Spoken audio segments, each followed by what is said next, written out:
Oh, can you tell me the story about this shirt? You said this place? 3 Pines Inn. It was a place in Berlin, and back then you couldn't buy beer on Sundays, but you could get takeout beer, and it was like in Chinese food containers. What? You'd buy quarts of beer, and so they would. And Berlin is right near where they all lived and where the guys from Adam lived. So George said he could still see James coming out of there with like 3 or 4 of these containers with beer, and by the time he'd get home it was all spilled, but they would play there, and it was nuts.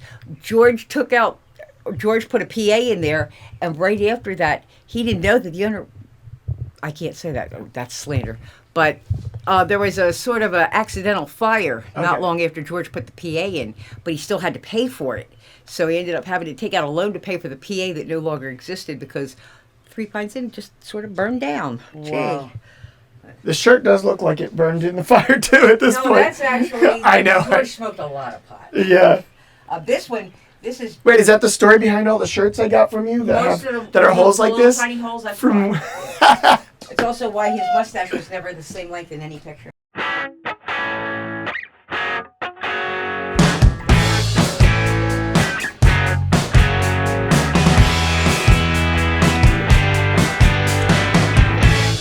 Oh wait, is this is George in that pestilence shirt that I got from you? Oh, okay. I just love seeing pictures of shirts that I have in their original. He always wore T-shirts to every gig we ever did. Yeah. From some other gig. I'm Cindy Pierson.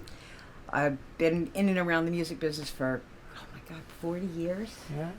And back in 1981, I met George Pierson at a John Eddy show at Upper Darby at the E Street Cafe. It was owned by Tony Heiser, who was Joyce Heiser's brother, and she was dating Springsteen at the time. So that's why it was the E Street Cafe, and every song on the jukebox was a Springsteen song. And later on, it turned out Tony's daughter, after we all grew up and got married, his daughter went to the same college that I went to in West Virginia, which was one of those cosmic things. Yeah. But George was the sound man for the Plasmatics, and their production and stage manager and tour manager. And the running joke in my family when my parents would go away was, all right, the rules: no parties, no orgies, no heavy metal, or no punk rock. And so he said, yeah, right, we're going to have the Plasmatics over for dinner. So when I met George, I didn't believe him that he worked for the Plasmatics, because I thought my brother-in-law had set me up, and but it turns out, yeah, he did, which was a very interesting clash with my father, the Colonel. Then when he came off the road, he worked for Cinesound, a local sound company that did absolutely everybody. Yeah, and then he came off the road, he went out with the Plasmatics on one last big tour. We opened for Kiss on our 10th anniversary tour. And I got those shirts from you from that tour. Yeah. And they had 2 weeks off in St. Petersburg Beach, and Gene Simmons had a house there. And that's where George proposed to me. Oh, I don't know how I didn't know that. That's amazing. But George made sure anybody who came in with swag, he was very charming. He could get away with things that nobody else on the planet could get away with. He would make sure he got a T-shirt from anybody who ever brought him in, and he would never pay for them, ever. Yeah. But he would treat the artist like they were gods. Right. They got anything they wanted, and he took very good care of them.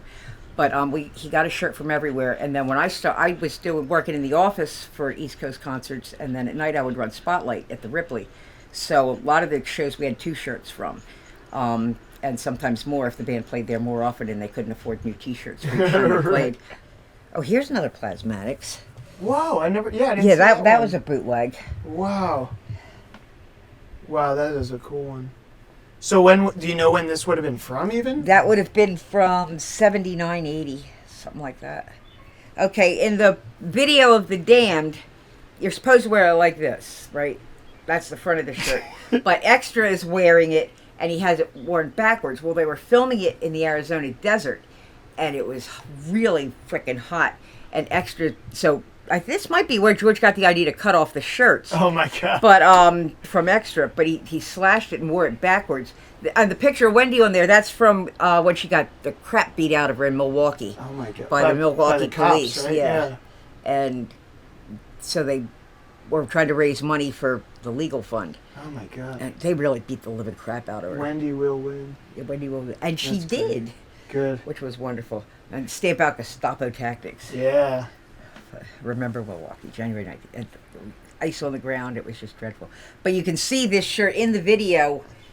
When Extra is setting the charges in the video, you can see that he's wearing this shirt, and you know it's this one because it's got the cut in it, and he's wearing it backwards. This makes me cry, because this is... I hated the front. This was really disgusting. I thought that was gross.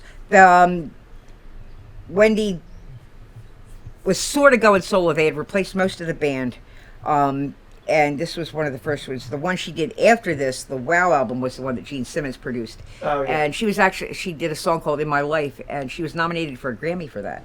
Wow. And Simmons produced it. Oh, be quiet. That was disgusting. But this is the Wendy I remember. Wow. She was just the sweetest person. Like, I just love that shirt. It's so cool. That was the whiskey. Is there no year on that one too?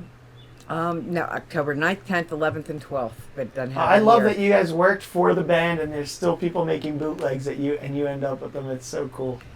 Oh, Whenever there was a bootleg for sale at a gig, they always grabbed as many as they could because they were sure that they were going to be a historical band. They didn't. Yeah. Everybody thought that, like, we're going to be the ones that everybody remembers forever.